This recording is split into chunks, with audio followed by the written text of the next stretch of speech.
saya dari kota Surabaya. Background saya terlahir dengan kelainan pembuluh kapiler di otak kiri saya. Yang di umur saya waktu itu 20 tahun, saya mengalami epilepsi berulang secara terus-menerus. Kehilangan kesadaran dimanapun saya berada, dan itu nggak ada tandanya. Jadi tiba-tiba hilang sadar di mana saja. November tahun lalu saya memutuskan untuk ikut Tapa Brata karena dipaksa oleh mama saya yang duduk depan saya. Kondisinya waktu itu karena mengikuti Tapa Brata, saya harus melepaskan pekerjaan saya karena saya nggak dapat cuti selama seminggu. Kemudian H-1 ketika saya berangkat ke sini, mantan cowok saya memutuskan jalan dengan wanita pilihan yang lain. Jadi saya datang ke sini dalam keadaan patah hati, dalam keadaan saya merasa bahwa saya gak akan punya uang setelah ini. Saya datang ke Tapa Brata, saya merasakan banyak hal. Saya juga ngasih kesaksian juga di Tapa Brata pertama. Saya merasa keputusan tepat saya hadir di sini. Singkat cerita, 3 hari setelah Tapa Brata, saya balik ke Surabaya. Dan di hari itu saya langsung epilepsi lagi. Saya langsung kejang. Karena saya punya ketakutan yang sangat besar dengan epilepsi ini, mindset saya langsung tergambar, ini metodenya Pak Mata nggak berhasil di saya.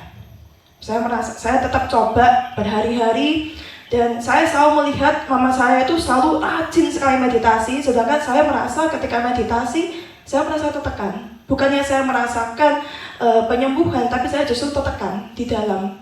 Jadi saya merasa bahwa oke, metode ini nggak berhasil. Mama saya, papa saya selalu marah karena saya akhirnya jarang sekali meditasi. Hingga akhirnya saya sering kejang lagi. Saya kerja sebagai penyiar TV, dan 10 menit sebelum saya siaran, saya kejang.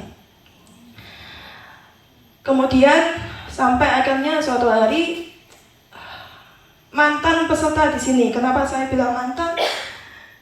Dia sudah meninggal dunia barusan. Mantan peserta saya itu adalah mantan peserta di Tapa Brata adalah salah satu teman yang bukan dekat sama saya, namanya Deo. Dia meninggal karena kanker. Dia sudah ikut Tapa Brata, bahkan meditasi terbuka selama 2 jam tidak stop dan gak gerak sama sekali. Dia merasakan kenyamanan. Dia ingin kembali ke sini, tetapi Tuhan berkehendak lain. Tuhan memutuskan untuk memanggil dia. Tetapi ternyata ketika saya sama mama saya memutuskan untuk ke rumah duka waktu itu. Padahal saya nggak deket sama Deo ini. Saya nggak deket, tapi entah kenapa hati saya tuh pingin sekali untuk ke rumah duka waktu itu. Sampai akhirnya saya datang ke rumah duka, dan akhirnya ketika pulang, mamanya Deo yang kebetulan duduk di belakang saya kemarin, itu meraih tangan saya, bilang, "Kamu ikut meditasinya Pak Meta ya? Ikut Tapa Brata ya?" Di situ saya kaget. Loh, iya tante, betul. Teruskan ya, jalanin terus. Di situ saya merasa merinding. Apakah ini petanda buat saya memberikan kesempatan lagi dengan metode ini? Kemudian mama saya memutuskan untuk ikut lagi Tapa Brata yang kedua, yang sekarang. Ini berarti saatnya saya untuk serius. Ketika saya melakukan meditasi penyembuhan di Tapa Brata pertama, kepala saya sangat panas sampai saya membutuhkan oksigen. Waktu itu, saya sesak nafas waktu itu. Kemudian ketika saya baru memulai Tapa Brata, di hari pertama, kedua, ketiga, itu saya mimpi buruk, dan salah satunya adalah saya kejang di kamar, ditolong sama instruktur semuanya, ditolong sama mama saya, sama roommate saya, padahal itu hanya mimpi. Sampai mama saya terus bangunin saya 3 kali, dan saya tersentak, dan saya merasa kejang itu begitu nyata di tempat ini. Saya merasa, apakah benar saya ada di sini?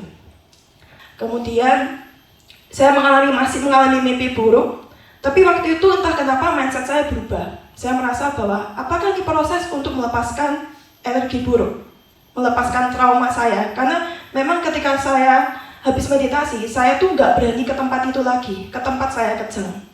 Padahal tempat saya kejang itu kebanyakan ada kantor saya, tempat tinggal saya, seperti itu. Jadi secara terus-menerus trauma itu terus datang. Sampai akhirnya saya tanya sama Pak Kormo, gimana nih Pak, saya ini mimpi buruk terus masalahnya. Saya mimpi buruk kejang, mimpi diselingkuhi juga ada. Jadi semua trauma yang saya alami sebelum tapa berata pertama itu datangnya malah baru sekarang. Sampai akhirnya di meditasi penyembuhan. Entah kenapa saya merasa bahwa ternyata ketika menyeimbangkan dengan saya menerima kejang saya, dan saya memang menerima bahwa memang saya butuh Tuhan dalam hidup saya, dan saya lakukan itu. Saya minta izin sama Tuhan saya secara agama saya untuk tolong bantu saya meditasi. Setelah meditasi penyembuhan, saya merasakan sakit di mana-mana, bukan hanya di otak. Dulu pertama di otak saya yang kiri yang menjadi pusat masalahnya. Saya sakit di sini, sakit di otak kanan, sakit di punggung, sakit di liver saya. Makanya tadi Pak Merta kasih PR lagi ke saya.